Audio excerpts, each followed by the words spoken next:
Assalamu alaikum wa rahmatullahi wa barakatuh. Today I was thinking about how hard it is to balance life. In that day to day, I'll just do too much of one thing. So yesterday it was sports. I came home fairly late from Manchester. I was tired as well, so I slept in. Um, and all I did was go basketball, play volleyball after that. And that was pretty much my day. But then there'll be other days where it feels like all I'm doing is just chores.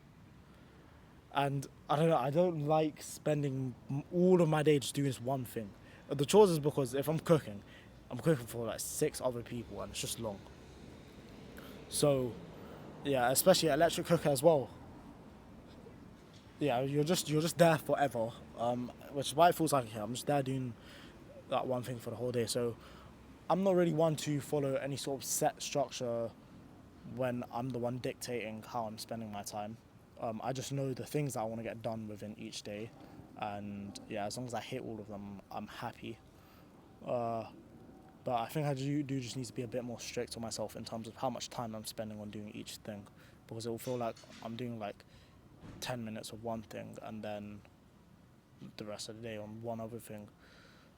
So yeah, being a bit more strict on the amount of time I'm spending on each individual activity. Um, but it's also annoying because especially with things like chores and also just spending time with others is a thing where it's a right, like it's a right that you have to uphold to people,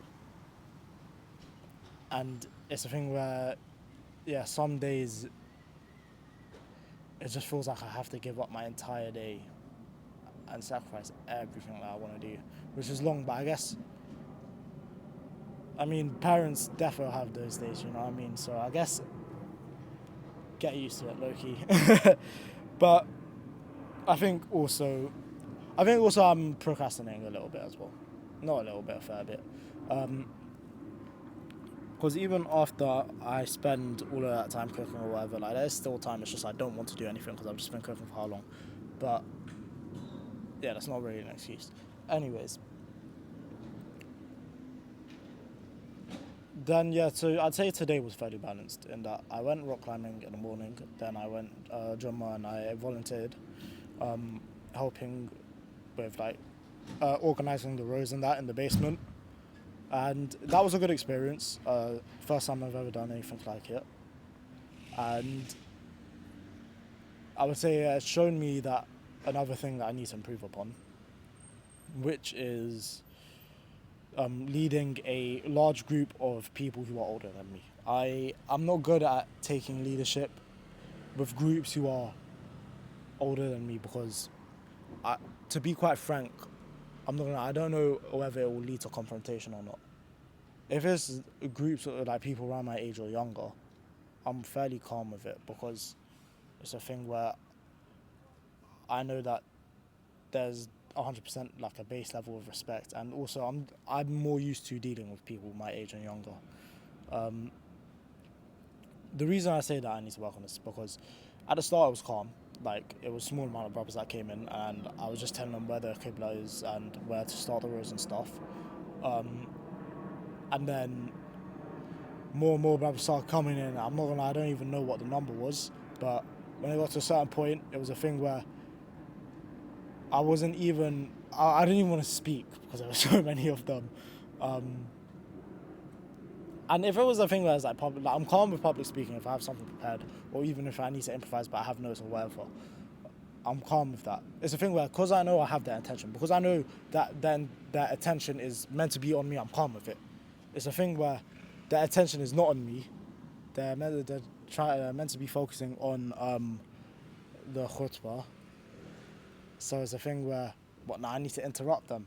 It's a bit awkward, because reason I say this again. Sorry, I sidetracked a bit, but reason I say this is because a brother asked me to make an announcement in the whole hall, so the hall in the basement, for the brothers to sit closer together so that more people would fit in. I'm not gonna lie, I was already jam packed at that point, but calm. I'm not gonna lie, I was not trying to do that at all. There was literally no chance I was doing that. Um, Because especially because the khutbah was going on as well, so if I was there raising my voice, could cause just confrontation for no reason. So I just went quietly to the rows that were especially out of line. Just told them, to sit closer together and whatnot. And to me, it probably was the right thing to do because the khutbah was still going on.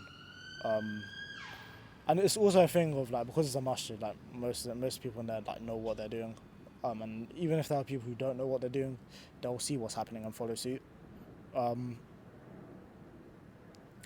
all in all, a good experience and showed me just something that I need to improve upon. Which, to be honest, is literally I'd say it's mainly when it's getting people's attention. I'm just bad at it, bro.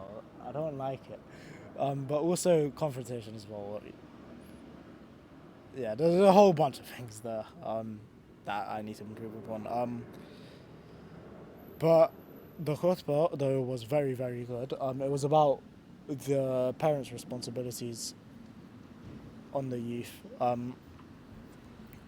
and how the parents and the elderly are supposed to be merciful to the youth, and how he was saying this hadith where the Prophet ﷺ said that the elderly should be merciful to the youth and the youth should be merciful to the elderly. And the reason why the elderly being merciful to the youth is mentioned first is because if the elderly are merciful to the youth, they will reciprocate that.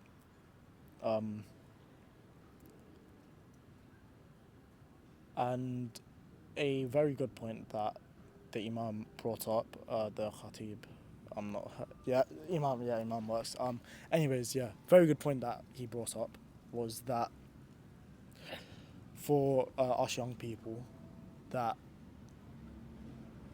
it's calm to have fun and it's calm to play football, play basketball or volleyball, whatever, or even, you don't really say anything about games, it's more talking about sports, but within reason, as long as you're not doing anything haram, it's calm to have fun.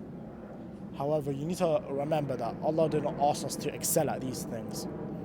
So think about how you're spending your time and what you have been asked to do and what you've been asked to be good at.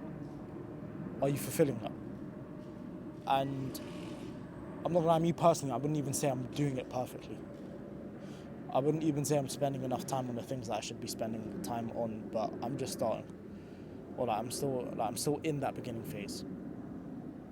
So as long as I know that I'm doing it daily or I'm doing it regularly and I'm improving and doing it more as the weeks go by, as long as I keep that steady improvement, I'll get there. But just thinking about it for your own selves, are you spending time on the things that you should be spending time on? Are you spending time with the people you should be spending time with? Because a lot of us will spend hella time with our friends and ignore our parents or ignore our siblings or whatever. And it's calm, your friends, yes, cool, they're important, but you have an obligation to your family before your friends. So think about that. To be honest, not many more reflections that I have to give. So in summary, balance is difficult. It will never be perfect, but do your best. There are things I need to improve upon based off on the experience I had today volunteering at ALM and the khutbah. Be merciful to one another and think about how you're spending your time, and are you spending time improving upon the things that Allah has ordained us to improve upon. And remember, it's calm to have fun. Again, we need to balance our life. We cannot spend all of our time doing one thing or never enjoying ourselves or whatnot, because it's just not how we're wired, whatever. But yeah, are you spending your time how you should be? With that, to be honest, with that summary complete, all I have to say is Assalamu alaikum wa rahmatullahi wa barakatuh. I'll see you later.